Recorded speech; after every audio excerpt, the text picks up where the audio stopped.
நண்பர்களே, இப்போ பார்த்தீங்கன்னா அந்த வண்டி ஸ்ப்ளெண்டர் வந்து காயில் வேர் வந்து கட்டாயி போச்சு. பார்த்தீங்கன்னா நல்லா தெரியும். இப்போ அந்த காயில் வேரை நம்ம டேங்கி சீட்டி எதுவுமே கழட்டாமல் வந்து இந்த ஒயர் எப்படி கழட்ட போகிறோன்னு பார்க்க போகிறோம். கழட்டிட்டு எப்படி மாட்டுறேன்னு சொல்லித்தரேன் வாங்க.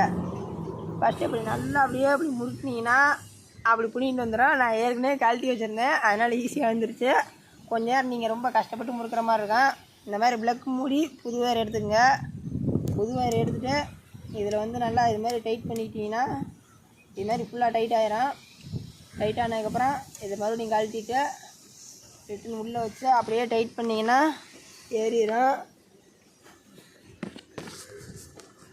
ஃபஸ்ட்டு உள்ளே வைக்க முடியல, கொஞ்சம் கை சேர்த்துருக்கு நம்மளுக்கு, கண்டுக்காதீங்க. பாருங்கள் மக்களே, அந்த சைடு மாட்டி இந்த சைடு எடுத்துட்டோம். அடுத்து ப்ளக் மூடியை போட்டு மறுபடியும் டைட் பண்ணிக்கலாம். நல்லா ஏற்றிங்க, அப்படி கிரு கிரு கிரு கிரு கிரு கிரு கிருன்னு அப்படி ஏற்றிங்க.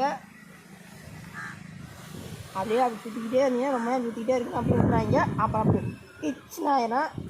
கிச்சன் ஆனதுக்கப்புறம் இன்னொரு லாக் இருக்கும், அதில் வச்சு மடக்கிங்க. அதனால கொஞ்சம் வளர்த்தி பற்றின கீழே எடுத்து விட்டுக்கிறேன்.